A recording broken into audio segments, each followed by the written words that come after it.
Welcome to the Red Shirt Podcast with your hosts, Vernon and Nigel. The Red Shirt Podcast, by Reds, for Reds.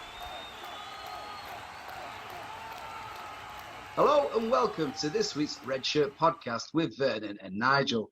Coming up, we're going to review the Everton game and talk about yesterday's result. Nigel, it's cold, it's October, it's dark, and I kind of guess that reflects our mood after yesterday's game, doesn't it, Nigel? Dude, that is exactly how we're feeling at the moment. I think we're there now. I mean, we could talk about this game, couldn't we? But we might as well play the pod from three pods ago, and you'll get exactly the same commentary. It's exactly the same thing we're seeing week in and week out. We are consistently inconsistent. We talked about highs and lows. We talked about freestyle football. It's all of it was in that game yesterday, and there's no point talking about the game because it's exactly what we're expecting nowadays. And it's such a shame because look at that stellar team we've got, and look at those performances that we're churning out. But let's get into it. But before we do that, Nigel, we've got to obviously introduce our guest, and we've got Dan Hart, who's making his stellar debut, do you know what I mean, on the Red Shirt Podcast tonight. Dan, how are you doing? Evening, guys. How we doing? Evening, Nigel. Evening, Vernon. I'm feeling all right because I had a good day out. But yeah, it was tinged, shall we say, with a bit of bitterness. To be fair, because yeah, it was just a bit deflating, weren't it? Really, it's the same. It's the same old again. It's the same old again. That feeling just slaps you in your neck back, and you just like okay. Yeah. It does, doesn't it? I mean, it's strange, really, because there was a lot of obviously talk before the game because obviously Ronaldo started on the bench. There's obviously been rumours going around that there's been a bit of a bust up and a bit of an argument. I think there's been talk about him speaking to Ollie and saying you're not getting the ball quick enough up to to him. I think it smells of all frustration, doesn't it, Nigel? Well, it's more than that, isn't it? Because I mean, I wrote myself a little list. You know, it's the body language of the players. I'm really into body language. I kind of fascinated by what, it's not so much the active plays, the inactive plays, the things that are going on behind the scenes. It's the attitude of the footballers on the pitch and the way they're looking and the way, like, who speaks to who and who interacts with who. Where's the positive energy, where's the negative energy? And, I don't know if you noticed at the end of the Villarreal game, even though we won that one, when Ollie went up to greet Pogba, it was a very cold greeting. Pogba wasn't interested. Now, I can understand that. He got subbed off in this big game and then we win it. So maybe it felt like he contributed to the win. But then you got Van der Beek spitting his chewing gum out at Ollie, which is out of order, by the way. I don't care how much you disrespect the manager. Don't be spitting your chewing gum at him. Yeah. Then you've got Ronaldo telling Ollie he needs to move the ball quicker, like you said. And then you've got him being asked that in a press conference, and he couldn't answer the question. He was like searching for words. It was a very awkward moment. And I thought, he's rattled there. You could see that he was secretly seething. And then he drops Ronaldo. And it's like, hang on a minute, 5 goals in 5 games. Which football manager would do that? Would Harry Kane get dropped if he was on that kind of form? Would any of the strikers that we know get dropped in that kind of form? But he's dropping Ollie. And make no mistake, it's not a case of Ollie Ronaldo needs a rest. He's being dropped. What the heck is that all about? And then at the end of that game, the game yesterday, you see both Pogba and Ronaldo just run off the pitch. Sorry to go on a bit. It's just all these things that I observed that makes me think something serious is going on. And then, of course, today you start hearing the stories about Pogba wants out again. And I'm convinced that we're at a crossroads right now. I don't think it might not get to Christmas, in my opinion. I think something might be going on right now. What do you guys think? I think it's quite an interesting point. Obviously, the points that you make, Nigel, are very relevant. And I think, Dan, after the game yesterday, on the way back to your car or wherever you're going, coming out of the ground, there must have been conversations about the fact that people just don't think he's up to the job, don't they? I mean, we're not advocating that he should sack him or anything like that. But I think the general feeling is we beat Villarreal 2-1. We were very fortunate not to be on the, on the wrong side of a good beating. We'd been beaten by Villa, and then yesterday, it just wasn't convincing again, was it?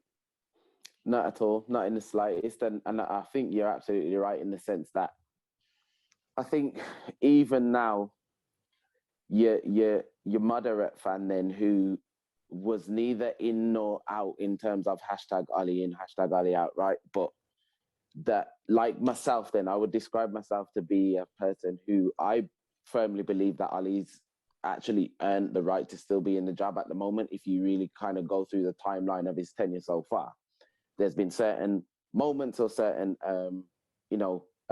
thresholds that he's managed to kind of get to where you can see some sort of progress. If you're a level-headed fan, you kind of see that sort of thing. So I feel like he's earned his right up to this point now, but it's a double-edged sword because now you've done everything that you needed to do seemingly to get the squad and the team to a place where it should be one of the most competitive, not just in the country, but on paper in Europe. Let's have it right. So really, like I say, it's a double-edged sword. You got nowhere to hide now. Like everything that is still a persistent problem that was symptomatic of the issues from before you had this squad that are still there now. Now, who else do we turn to ask about what the problem is then? Because the only position that anybody could really feasibly say that we could desperately do with somebody in is a CDM, really. There's argument for right back, etc., but CDM is what everybody's crying out for. And really, again, to go back into it, that's the whole sort of, playing McTominay and Fred to do the job of one person. You're then basically losing it. But, and again, I'm going off on a slight tangent, but the point being is that people are losing the faith in sort of, in Ollie, really, to keep it short and sweet, because it's sort of like now it's a case of, had you made certain choices, would results, have been different?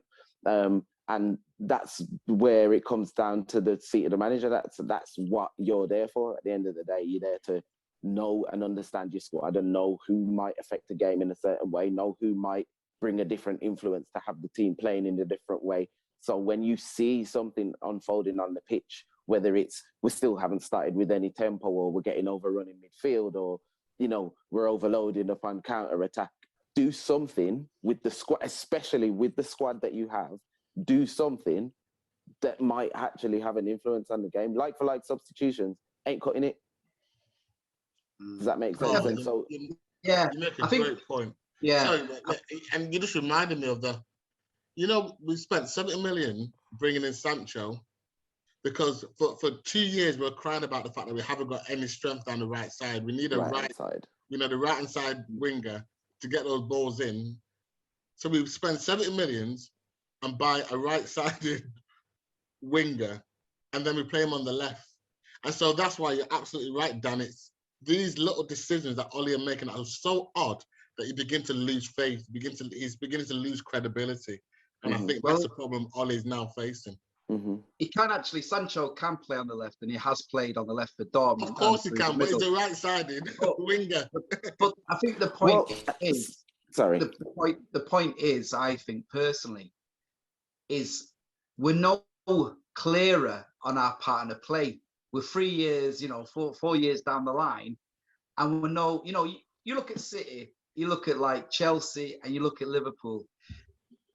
Their pattern of play is defined, yeah? And each week, it's not going to change no matter what personnel come in. It is going to be, either, a high pressing game or a tippy tappy, passing through you or pass you to death, But it's a press, and they're going to put you under pressure. With me, I think the problem is that there's no pattern of play. And the problem is that the moderate fans are thinking, well, we have a game on Wednesday night against Villarreal where, on paper, we're much the stronger team. And this team just knows its pattern of play. They know where they should be. and they just look totally stronger than us. And that comes from the coach. And the problem that you've got is you look at, say, Klopp, you look at Tuchel, and you look at Guardiola. Every player that comes to their clubs, they're improving. And to me, there doesn't seem to be improvement. It's all about moments of play. Yeah. And I know, Dan, you would agree with that as well, wouldn't you? Yeah, definitely. I mean, that's pretty much what I see. I describe it as like, I've said in, obviously you have your little sort of like friendship groups or whatever. And I've said before, it looks like Ali just goes in there and goes, right, play it out from the back, try not to concede too much, get it to the front, give me a vibes. Like that's it. Because it's, there's no, if you kind of break it down almost scientifically then. So like I say, it looks as though we're being advised to play out from the back, which is fine. You have the personnel to do it. That's all fair and well, right? But if you have a McFred midfield, you're playing it into two people who, on a good day, don't really want the ball, and then are only going to pass it to each other anyway. So the whole point of coming out from the back, whether it be to draw the opposition onto you or to be able to pass through, is lost because it just goes laterally as soon as you get it into midfield. So then now your attacking creative players have to drop to receive it. They are now overloaded behind them and the problem just recycles. And that's why it's so slow to build up, because all of the creative players are having to come short to then try and pick it up to do something. Then there's nobody in spaces that they want to play it into. And it's a monotonous, repetitive problem that you just think to yourself, well, don't you have any other idea? Like, look at the actual squad that you have there. Sorry, Dan. I think you're absolutely right, and it goes to what we keep saying about, what's the job of the coaching staff? The job of the coaching staff, as well as the manager, is to review each game. Yeah, what are our strengths? What things do we need to do better? What mistakes do we need to cut out?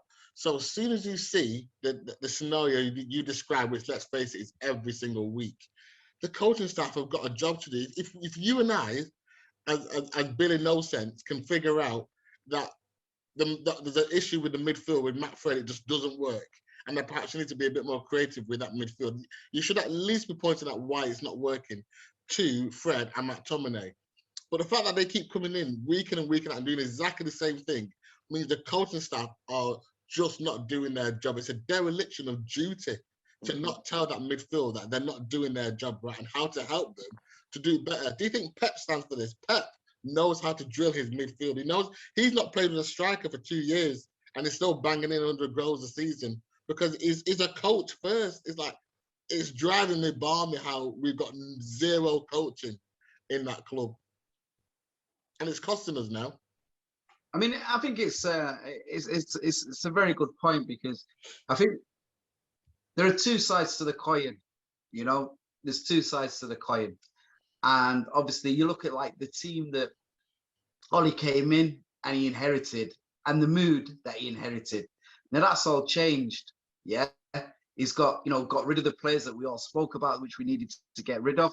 I mean, in essence, to a certain degree, he was playing with four managers' players. Now, he's put his own blueprint on there. He's got the players that he wants. He's stood by the players that he wants and wants to bring in.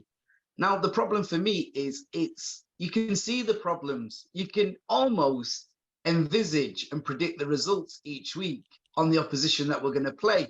Now, you can, get back into sort of like, we'll go back after the international break, and we're away at Leicester, and you know that the build-up's going to be all pressure on him, and he's going to win that game because he pulls rabbits out of hats, doesn't he? And then we'll play Liverpool and we'll beat Liverpool, and then we'll play City and we'll probably beat City. But the problem is then we'll play like Crystal Palace away, or Brentford, 0-0. Or the even worst case scenario, because this will what will be the guillotine drop. You get spanked by Atalanta, and then you're in problems in Europe, because this squad going into the Europa League, I'm sorry, mate, you're asking for your P45 there. You can't have You can't sign Cristiano Ronaldo and be staring down the barrel of Thursday nights. That can't work. No. Well, the problem is as well is when Ollie took the position, he elevated, players, from the younger players.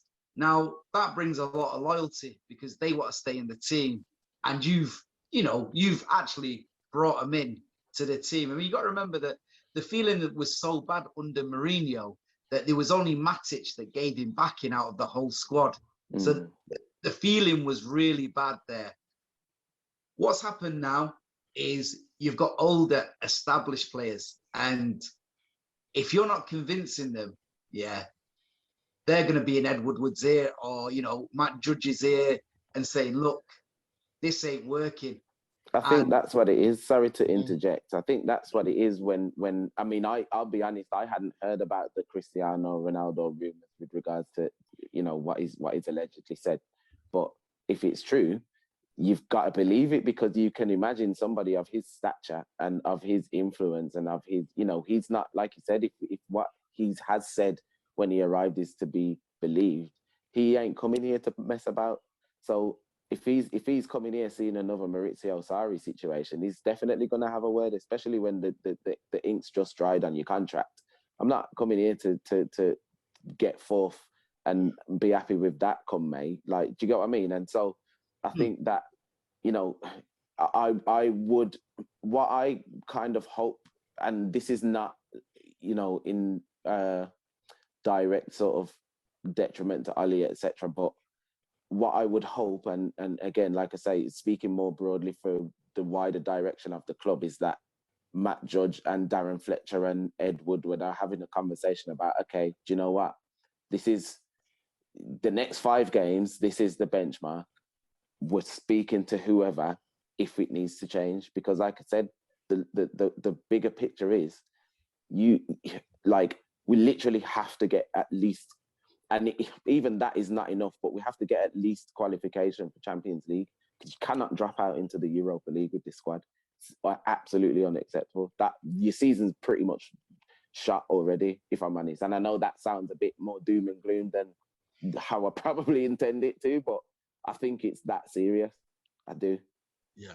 I mean, from Ollie's point of view and from a club's point of view, it's probably the best start. It is the best start. You got to remember the last 2 seasons, the start's been 2 wins in 9 and 2 wins in 6. I think the thing is that I think everybody kind of knows that he was allowed those runs, that sort of lack of form, because people were looking at the squad. They saw the injuries. I mean, there was one stage a couple of seasons ago where Dan James was playing up front on his own. That's how bad it got. Yeah. But I think from the lessons learned, and that where people are sort of like disappointed at, is that when we seem to get someplace, either a semi-final or an actual final, he seems to get it so wrong, doesn't he, Nigel?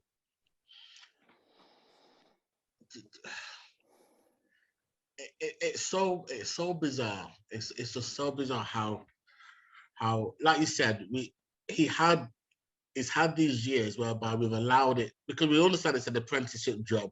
He's the apprentice.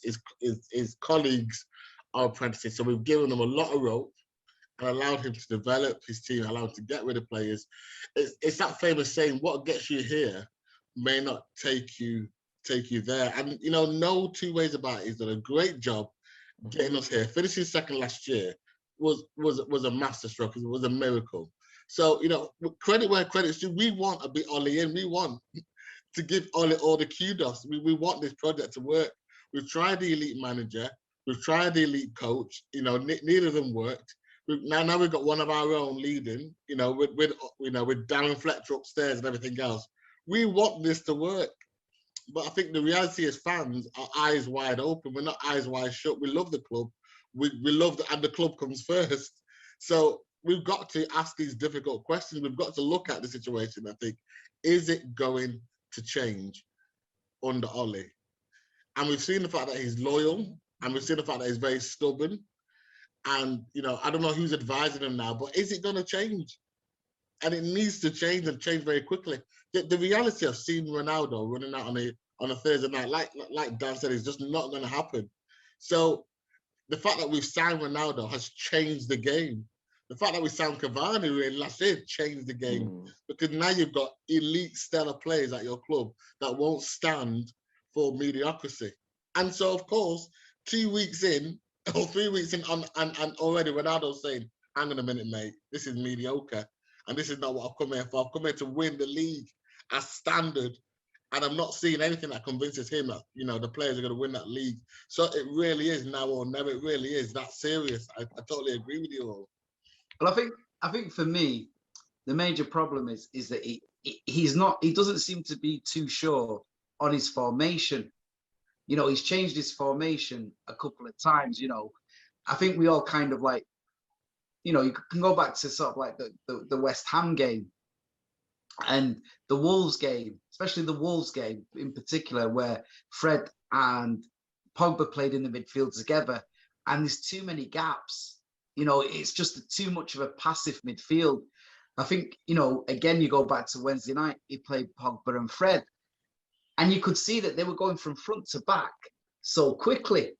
And I think the strange thing is like yesterday, you're watching that game, and again, if Everton had come away with a 2-1 win or a 1-0 win, people wouldn't have been saying it was a smash and grab. People would have said, well, they were always in the game, I mean, Todd, what do you think about that? Well, again, I would agree. My whole issue at the moment is that the seeming imbalance in that middle of the field. Just because I think he entrusts McFred just because in certain types of games where you need a bit of extra energy and a bit of sort of, I don't know, grit in the middle of the park, they will give it to you. They've vindicated their selections with results like Man City at home and certain other famous results that they've managed to pull out, right? So they do have purpose.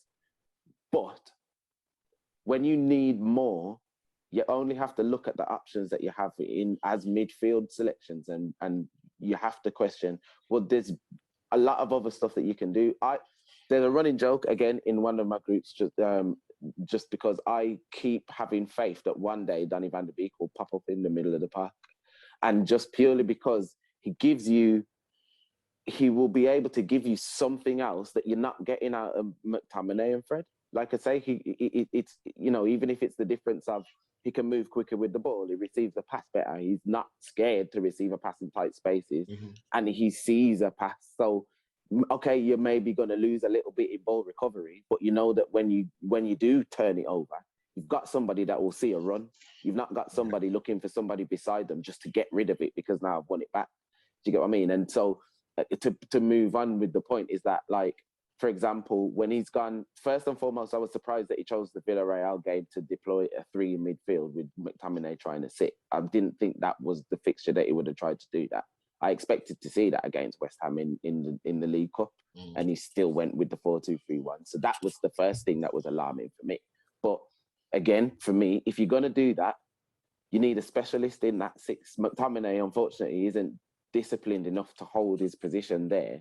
He's got the attributes to be able to do the job, but he kind of wanders. He wants to get forward a little bit. I don't know if that's instinctive or if that's being given instructions, but he seems to want to get forward a bit when he's not on the ball, which leaves a gap in midfield. So my thought was always, well, okay, people would argue that Matic doesn't have the legs anymore, but if you need somebody with defensive discipline, really you can sacrifice the legs because you just want somebody there that's going to read the game, that's going to protect the back line, that's going to come across with the time that he's given because he can see what's happening in front of him. You get what I mean? Like, you don't need a whole heap of pace there. So then in front of him, that you know how good Matic is on the ball as well already, in the sense of, he can shield it. He can beat a man in terms of, with his strength, etc. He can find the out ball. He can find the pass. If he's then giving that to Pogba or Pogba or Bruno, that on paper should pose some problems for people, but we don't see it. Do you get what I mean? And again, that's where my thing comes in, is that you're not using the tools there at your disposal. You're not using what what other attributes are available to you to try and get something else out of the middle of the park area, whether it's throwing an extra man in there and asking somebody else to do something. Don't just give me McFred every week and just think it's going to work. See, the reason why he's not using it is because he doesn't know how to use it, and it's quite evident now when you look at Ollie, you think, no Premier team has their perfect 11 players. Every club, they can probably point and say we probably could do with a better right back, or we could probably do with a better striker or a better whatever. No club has their perfect team, but the elite managers and the elite coaches coach and they say, right, we need better than McFred, we need better than Fred, but let's use Fred to the best of his ability. Tell him you stay there, you don't do anything else. This is what coaches do. City, like I said before, City have been playing without a striker for 2 years, but they compensate. They've got to employ a type of game because they don't have a natural striker. So City can do it and Liverpool can do it. Why are we so hung up on this McFred thing? So yeah, okay, so they're not brilliant. There's a final piece missing. We always keep talking about Declan Rice. We keep talking about, Kieran Phillips and what have you. But no team in the league has a perfect team. So Ollie's got to earn his money, and that coaching staff have got to earn their money and start using what they've got. So for me, the McFred thing is not an excuse. I know you weren't saying that, far from it. But it's just, you hear it so many times, well, we've not got that central defensive midfielder. Well, actually, like you rightly said, Dan, we've got Matic, who's brilliant at it. And like you say, he doesn't need to be, have an engine like Fred in order to do that job because he can read the game. Carrick was especially fast, but he could read the game. So, sorry to interject again. Yeah. Look at the likes of Fernandinho, who really, you watch how they play, he doesn't need to be quick. He will drop in between the two centre backs in the counter and make it harder for them to overload, etc. He does other things that compensates for the lack of pace, number one, which then makes you question, well, do you even then have faith in Matic? Because he could do that with his eyes closed. Before there was a Kante and all that, there was Matic who was bossing the place as a CDM in the league, and everybody would have wanted him when he was in his prime. So just because he can't run as fast as he could, doesn't mean he doesn't know how to do what he can do. Does that make sense? So it's like, use the tools at your disposal, like I said, and the fact that I can't really see you trying to do so much makes me naturally have to ask questions. It's not even so much, pointing the finger and saying it's you, get out. I'm asking you the questions now, which you're employed to answer, actually. Let's have it right. And then again, you have to ask other questions. You got Michael Carrick there, who's one of the most gifted English midfielders of his generation. What are you telling them? It's funny because when you go back to Michael Carrick at the time was England's he was basically in the Premier League the best technical player. You look at, okay, there was Gerrard and there was Lampard that were kind of in front of him, but when it came to technical ability, Carrick was the best midfielder. He was England's best midfielder. He just obviously wasn't used that much. And going back to Matic, because I kind of think that United's best midfield partnership is actually Matic and McTominay, because you have McTominay is not a CDM. No. He's a runner. Yeah. You know what I mean? He wants to run with the ball from midfield. He's like Fletcher, now, isn't he? Yeah. He's got an eye for a goal. Yeah. And he's although he gives the ball away way too much for me. No, it just is it not annoying when you see how it's like, this is basics. It's basics. How do you keep giving the ball away? It's ridiculous. But I take your point. I would actually agree that there probably are there. With obviously Pogba deployed further up the pitch. Yeah, he needs to be on that pitch. How you don't have the most gifted midfielder on the planet at the moment not starting in the team is just beyond me. It makes no sense. You have got to find a way to play Pogba in that team. And the fact that he said, Ronaldo has to get used to the way we play. No, we've now bought the GOAT in terms of goal scorers. So we've got to play to give him every opportunity to score 50 goals for us. This is going to be his worst return. I mean, already it's going... Every time he plays, he scores, and now you decided to take him off. Are you jealous? What's going on? It's mental. I mean, he's got 5 goals already. So exactly. So why are we stopping him? He's a goal scorer, and in a game where you recognise with Benitez, it's going to be tight. You know, it's going to be tight. You play him, and the very fact that he was on the bench kind of made me feel that he was kind of, you know, there had been a rift in the camp. You know, there was a lot of talk before the game, you know, about it, and I think everybody was kind of shocked. And then, you know, the other thing that always kind of worries me is our substitutions. We never seem to get the timing right, apart from on Wednesday night when obviously the 88th minute, you know, he pulled the rabbit out of the hat by obviously bringing Fred on, and you know, and Fred and Lingard on. Lingard, yeah, which actually, you know, changed the game for us. Anyway, guys, it's a bit of a strange one. Well, basically, it's about venting our frustrations tonight, because I think, you know, over the last few weeks, I think we've kind of, after all the excitement of the start of the season, we've kind of seen it's not, okay, you know, you're looking at it and you're thinking to yourself, well, we're not bottom of the table, but I think we all can recognize that there's danger signals there, don't we? Yeah. How bizarre is it that all the results keep seeming to land for us? So the draw today between City and Liverpool is so it's almost as you were again. We're still in third place. And only 2 points off Chelsea. It's like maybe he is the luckiest manager alive. But, no, but I think the problem is they're all playing each other and they're taking points off. The worrying thing for me is in the next, because what we should have done is should have been a time to you know, take advantage of the situation where we could have possibly made a bit of a gap. You got like 2 home games, you know, on the bounce, you know, Aston Villa and Everton. And if you're going to make a title charge, you know, or you know, you want to be taken seriously, they're home games that you have to win. You have to win them, because nobody's going to take you seriously. And this is why, you know, there's been such a response and a backlash, because people are recognizing where, you know, first they thought we would be in there and making a serious challenge. At the moment, there's a good chance that we won't. You know, there is a good chance that we won't. We're already out of one domestic cup. It's looking, it could be difficult, because I think people recognize that Atalanta are probably you know, they are a very good team, and it wouldn't be any surprise if they took points off us. And at the same time, Villarreal have actually got young boys back to back. So our seasons are very mirrored. You know, you look at like last season, the reason why we didn't come out of the Champions League group was because we didn't take 6 points off Istanbul. All the others took 6 points off them. Already, we've lost 3 points to Young Boys Bern. And again, we were very lucky to come out with 3 points on Wednesday night. You know, so I'm going to take some predictions off you guys now. Coming up, the next 2 weeks, we kind of understand there's going to be a backlash in the press, and, you know, it's all going to be Ollie out and everything.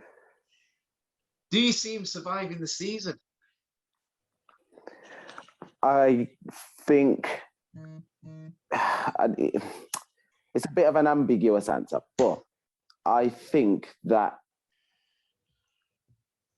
it kind of hinges on the next 5 to 8 games, right? If my memory serves me correctly, it's Leicester, then we have Liverpool. That's it, Liverpool, then Atalanta, then who is it?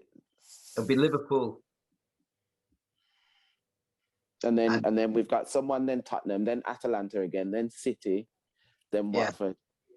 Right? I think we've got Arsenal in between that, haven't we, as well? Someone like that. Anyway, I feel like if he's able to,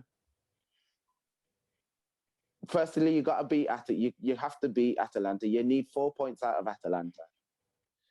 You need to be beating Leicester. You need to be beating Spurs.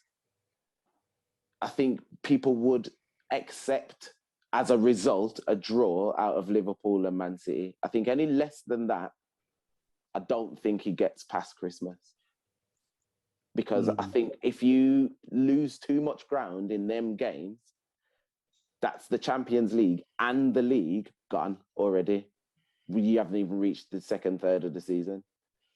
And again, and that sounds dramatic, but if you kind of look at it, if you lose too much ground, like if you're dropping points to Leicester and then losing to Liverpool and then dropping points with Tottenham and then losing to City and then like it's panic stations, really. Let's have it right, because again, you know, as we all know, with Manchester United comes this extra dimension of pressure that you don't really get at many other clubs. It's only your Real Madrids and your et cetera, et cetera.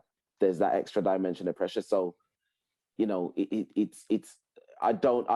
all depends on, I think, this run of games again, if I'm totally honest, because it has to stay in it has to be close. Like it can't just be, you know, we finished in the Champions League places again and we got to the knockout stages. Like that's not, with the squad that you've got now, that's not enough. So I don't think he would get the time to get to that point. I would hope that wouldn't be the case, because I would want to think that somebody upstairs is saying, right, like I said, we ain't doing Thursday nights. So if we get to this point and it's not looking like this, we got to get your man in. Does that make sense? Like I would hope that is what's happening. Well, I think the thing is that you've already seen on an international break, Watford have got rid of their manager now. So I think if things are going bad, you're going to get to the next international break. That's like November, isn't it? Yeah, and if the form hasn't changed and it looks like we could be going out, that could be a time where they replace him. The reason being is because the transfer window opens in January.